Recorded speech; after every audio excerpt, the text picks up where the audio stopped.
ಓಂ ಸದ್ಗುರುನಾಥ ಶರಣಂ ಜಯ ಜಯ. ಓಂ ಸಚ್ಚಿದಾನಂದ ಶರಣಂ ಜಯ ಜಯ. ಎಲ್ಲರಿಗೂ ನನ್ನ ನಮಸ್ಕಾರಗಳು. ಜ್ಞಾನೇಶ್ವರಿ ಗೀತಾಮೃತ. ಕೃಷ್ಣ ಅರ್ಜುನನಿಗೆ ಜ್ಞಾನೋಪದೇಶವನ್ನು ಮಾಡ್ತಾ, ಅರ್ಜುನ, ನಾನು ಇನ್ನೂ ಯಾವ ರೀತಿಯಲ್ಲಿ ಲೋಕದ ವಿಚಾರವನ್ನು ಹೇಳಲಿ ನಿನಗೆ? ಯಾಕಂದರೆ ಒಂದೊಂದು ವಿಷಯವನ್ನು ಎಲ್ಲಿವರೆಗೆ ಹೇಳಲಿ? ನನ್ನಿಂದಲೇ ಹೊರಹೊಮ್ಮಿರುವ ಸಮಸ್ತ ವಸ್ತುಗಳನ್ನು ನಾನೇ ವಿಸ್ತರಿಸಿ ಅಂತ್ಯದಲ್ಲಿ ನನ್ನಲ್ಲಿಯೇ ವಿಲಯ ಮಾಡಿಕೊಳ್ಳುವೆನು. ಇಡೀ ಜಗತ್ತು ಕಾಣ್ತಕ್ಕಂಥ ಬ್ರಹ್ಮಾಂಡವೆಲ್ಲ ನನ್ನಿಂದಲೇ ಉತ್ಪನ್ನ ಆಗಿದ್ದು, ನನ್ನಿಂದಲೇ ಹೊರಹೊಮ್ಮಿದು. ಉತ್ಪನ್ನ ಆಯಿತು ಅಂದರೆ ತಪ್ಪಾಗತ್ತೆ.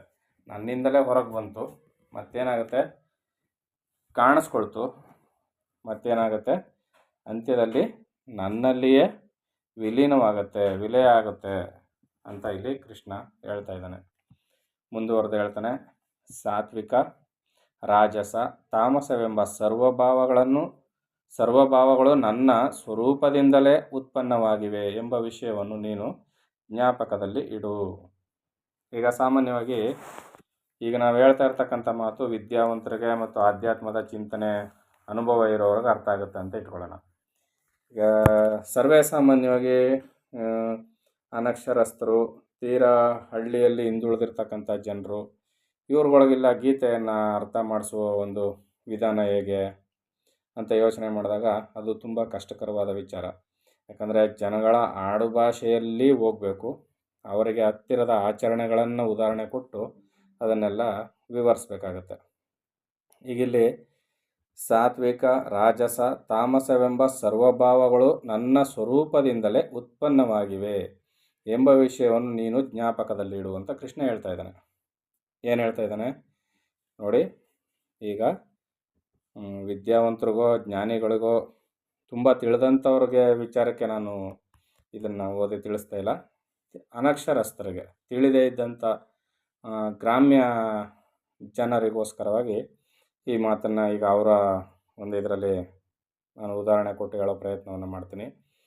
ಸಾತ್ವಿಕ, ರಾಜಸ, ತಾಮಸ ಎಂಬ ಸರ್ವಭಾವಗಳು, ಇದನ್ನು ಹೇಗೆ ಅರ್ಥ ಮಾಡ್ಕೋಬೇಕು ಅಂದರೆ, ಸಾತ್ವಿಕ ಅಂದರೆ ಉತ್ತಮವಾದ ನಡೆನುಡಿ, ಎಲ್ಲರಲ್ಲಿಯೂ ನಯ ವಿನಯ ಭಾವನೆ, ಸದಾ ಸದ್ವಿಚಾರಗಳು, ಒಳ್ಳೆಯ ನಡತೆಗಳು, ಒಳ್ಳೆಯ ಆಚರಣೆಗಳು, ಸದ್ಬುದ್ಧಿಗಳು, ಉತ್ತಮವಾದ ಕೆಲಸ ಮಾಡೋದು, ಪರೋಪಕಾರ, ಇವೆಲ್ಲ ಸಾತ್ವಿಕ ಆಚರಣೆ ಇರ್ತಕ್ಕಂಥದ್ದು ಸಾತ್ವಿಕ ಗುಣ. ರಾಜಸ ಗುಣ ಇರ್ತಕ್ಕಂಥ ಸ್ವಭಾವ ಹೆಂಗಿರ್ತದೆ ಅಂದರೆ, ಎಲ್ಲವನ್ನು ನಾನೇ ಮಾಡ್ತಕ್ಕಂಥವನು, ಎಲ್ಲ ನನ್ನಿಂದಲೇ ನಡೆಯೋದು, ನಾನು ಹೇಳ್ದಂಗೆ ನಡಿಬೇಕು, ಎಲ್ಲ ನನ್ನಿಂದಲೇ ಆಗಬೇಕು, ನಾನು ಅನ್ನೋದನ್ನು ಮುಂದಿಟ್ಕೊಂಡು ಮಾಡ್ತಕ್ಕಂಥದ್ದು, ಇದು ರಾಜಸ ಗುಣ. ಇದು ಇಂಥದನ್ನೆಲ್ಲ ನಾವು ಗಮನಿಸ್ತಾ ಇರ್ತೀವಿ. ಇನ್ನು ತಾಮಸ ಪ್ರವೃತ್ತಿ ಹೆಂಗಿರ್ತದೆ ಅಂದರೆ, ಆಲಸ್ಯ, ನಿದ್ರೆ, ಪ್ರಮಾದ ಅಂತ. ಅಂದರೆ ಯಾವ ಕೆಲಸ ಕಾರ್ಯ ಹೇಳಿದ್ರು ಯಾವುದೋ ಒಂದು ವಿಚಾರದಲ್ಲೂ ಆಲಸ್ಯ ಜಾಸ್ತಿ. ಆಮೇಲೆ ಯಾವಾಗಲೂ ಚೆನ್ನಾಗಿ ತಿನ್ನೋದು, ಮಲ್ಕೊಳ್ಳೋದು, ಈ ವಿಚಾರವಾಗಿ ಮನಸ್ಸು ಓಡಾಡ್ತಾ ಇರ್ತದೆ. ಆಮೇಲೆ ಹುಡುಕಿಕೊಂಡು ತಪ್ಪು ಮಾಡುವಂಥ ಗುಣ ಚೆನ್ನಾಗಿ ಅಳವಟ್ಟಿರ್ತದೆ. ಇಂಥದನ್ನೆಲ್ಲ ನಾವು ನಮ್ಮ ಸುತ್ತಮುತ್ತ ವಾತಾವರಣದಲ್ಲಿ, ನಮ್ಮ ದಿನನಿತ್ಯ ಜೀವನದಲ್ಲಿ ಗಮನಿಸ್ತಾ ಇರ್ತೀವಿ. ಇದನ್ನೆಲ್ಲ ಎಲ್ಲರಿಗೂ ಎಲ್ಲ ಅರ್ಥ ಆಗುತ್ತೆ ತಾನೆ? ಈ ರೀತಿಯಲ್ಲಿ ಇರ್ತಕ್ಕಂಥದ್ದು. ಈ ರೀತಿಯಲ್ಲಿ ಸರ್ವಭಾವಗಳು ನನ್ನ ಸ್ವರೂಪದಿಂದಲೇ ಉತ್ಪನ್ನವಾಗಿವೆ ಎಂಬ ವಿಷಯವನ್ನು ನೀನು ಜ್ಞಾಪಕದಲ್ಲಿಡು ಅರ್ಜುನ ಅಂತ ಹೇಳ್ತಾ ಇದ್ದಾನೆ ಕೃಷ್ಣ. ಅಂದರೆ ಈ ಮೂರು ಗುಣಗಳು ಎಲ್ಲಿಂದ ಹುಟ್ಟಿದೆ? ನನ್ನ ಸ್ವರೂಪದಿಂದಲೇ, ನನ್ನಿಂದಲೇ ಉತ್ಪನ್ನವಾದವು. ಇವಕ್ಕೆ ಬೇರೆ ಉತ್ಪನ್ನಕ್ಕೆ ಬೇರೆ ಅವಕಾಶವೇ ಇಲ್ಲ, ಇವು ನನ್ನಿಂದಲೇ ಉಂಟಾದವು. ಅದನ್ನು ನೀನು ಜ್ಞಾಪಕದಲ್ಲಿಡು. ಸ್ವಪ್ನದಲ್ಲಿ ಜಾಗ್ರತಾವಸ್ಥೆಯೂ ಇಲ್ಲದಂತೆ. ಏನು ಹೇಳ್ತಾ ಇದ್ದಾರೆ? ಕನಸು ಕಾಣ್ತಿರ್ತೀವಿ. ಕನಸು ಕಾಣ್ತಿರುವಾಗ ನಮ್ಗೆ ಎಚ್ಚರದ ಸ್ಥಿತಿ ಇರ್ತದೆ. ಈಗೇನು ಎಚ್ಚರವಾಗಿದ್ದೀವಲ್ಲ, ಇದನ್ನು ಜಾಗೃತಾವಸ್ಥೆ ಅಂತಾರೆ. ಈ ಸ್ಥಿತಿ ನಮಗೆ ಸ್ವಪ್ನದಲ್ಲಿ ಇರೋದಿಲ್ಲ, ಅಂದರೆ ಕನಸು ಕಾಣುವಾಗ ಇರೋದಿಲ್ಲ. ಅದರಂತೆ ನನ್ನಲ್ಲಿ ಈ ವಿಕಾರಗಳು ಇರುವುದಿಲ್ಲ.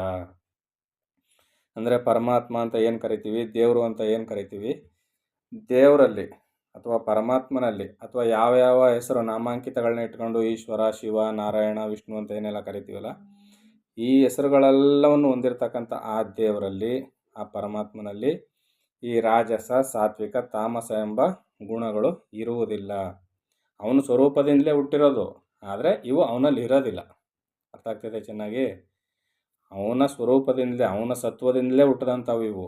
ಆದರೆ ಈ ಗುಣಗಳು ಆತನಿಗಿರೋದಿಲ್ಲ. ಯಾರಿಗೆ? ಪರಮಾತ್ಮನಿಗೆ ಇರೋದಿಲ್ಲ. ಅದನ್ನು ಇಲ್ಲಿ ಪರಮಾತ್ಮ ಹೇಳ್ತಾ ಇದ್ದಾನೆ. ಏನಂತ? ಈ ವಿಕಾರಗಳು ನನ್ನಲ್ಲಿ ಇರೋದಿಲ್ಲ. ಬೀಜಕಣಗಳು ರಸದ್ರವ್ಯದಿಂದ ತಯಾರಾಗಿ ಅದರಲ್ಲಿಯೇ ತುಂಬಿದ್ದು ರೂಪವಾಸ್ತವವಾಗಿ ಅಂಕುರದಲ್ಲಿಯೂ ಕೊಂಬೆಗಳಲ್ಲಿಯೂ ಕಠಿಣ ರೂಪವಾದ ಕಟ್ಟಿಗೆಯೇ ಇರುತ್ತದೆ. ಏನು ಹೇಳ್ತಾ ಇದರಲ್ಲಿ? ಈಗ ಒಂದು ಹಣ್ಣಿನ ಬೀಜ ಇರ್ತದೆ. ಆ ಬೀಜದ ಕಣಗಳು ರಸದ್ರವ್ಯದಿಂದ ತಯಾರಾಗಿ ನೀರಿನ ಅಂಶ ಇರ್ತದಲ್ಲ, ರಸ ದ್ರವ್ಯಾಂಶ ಇರ್ತದಲ್ಲ, ಆ ರೀತಿಯಲ್ಲಿ ಆ ಬೀಜದ ಕಣಗಳು ತಯಾರಾಗಿ ಅದರಲ್ಲಿಯೇ ತುಂಬಿದ್ದ ರೂಪ ವಾಸ್ತವವಾಗಿ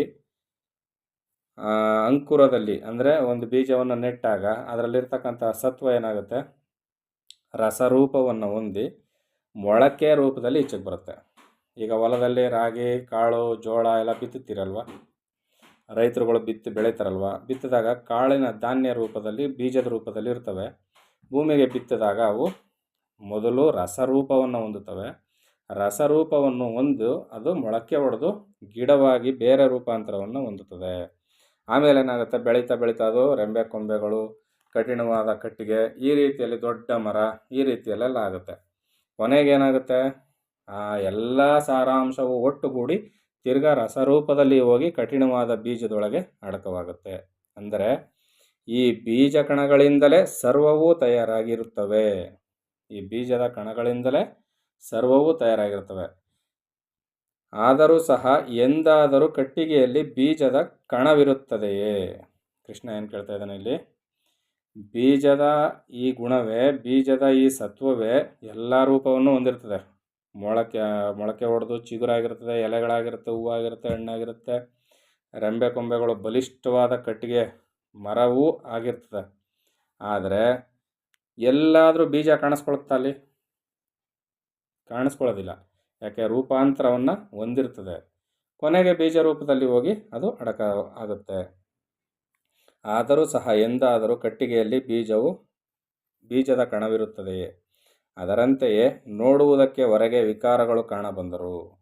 ಅಂದರೆ ಈಗ ಒಂದು ಸಸಿ ಹುಟ್ಟಿ ದೊಡ್ಡ ಮರ ಆಗೋವರೆಗೂ ಏನೆಲ್ಲ ಬದಲಾವಣೆಗಳು, ಎಷ್ಟೆಲ್ಲ ಬದಲಾವಣೆಗಳಾಗುತ್ತಲ್ಲ, ಅದನ್ನು ವಿಕಾರ ಅಂತ ಕರೀತಾರೆ. ನೋಡೋದಕ್ಕೆ ಅಷ್ಟೆಲ್ಲ ವಿಕಾರಗಳು ಕಾಣಬಂದರೂ ನಾನು ಆ ವಿಕಾರಗಳಲ್ಲಿ ಇರುವುದಿಲ್ಲ.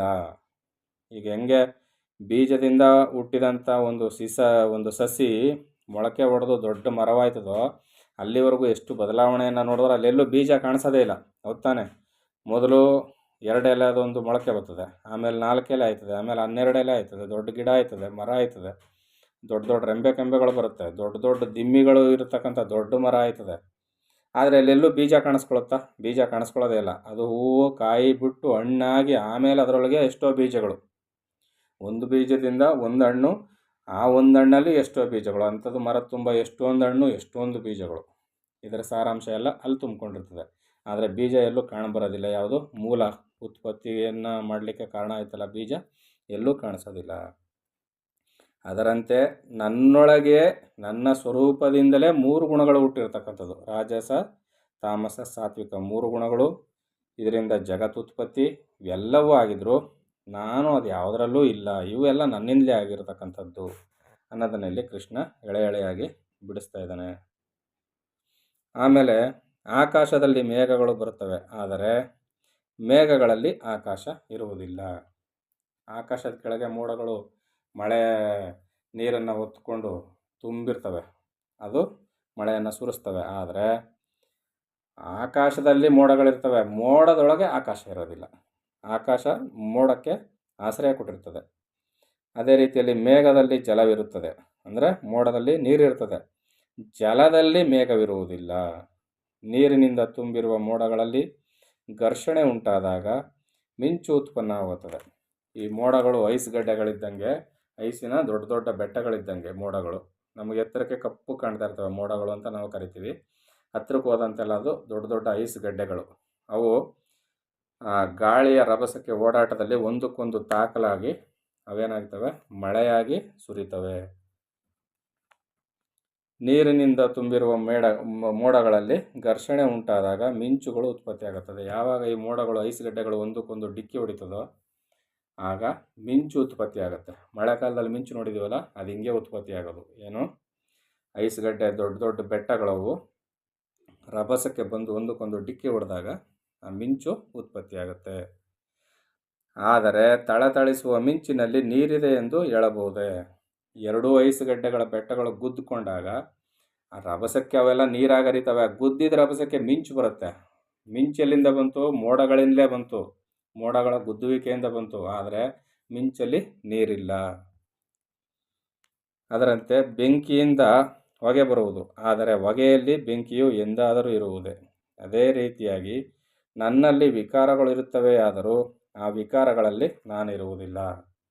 ಇವೆಲ್ಲ ನನ್ನೊಳಗೆ ಇದೆ, ಆದರೆ ಅದು ಯಾವುದರಲ್ಲೂ ನಾನು ಇಲ್ಲ ಅಂತ ಇಲ್ಲಿ ಪರಮಾತ್ಮ ಹೇಳ್ತಾ ಇದ್ದಾನೆ.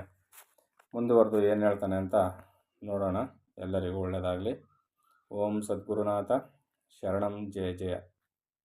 ಓಂ ಸಚ್ಚಿದಾನಂದ ಶರಣಂ ಜಯ ಜಯ. ಹರಿ ಓಂ ತತ್ಸತ್.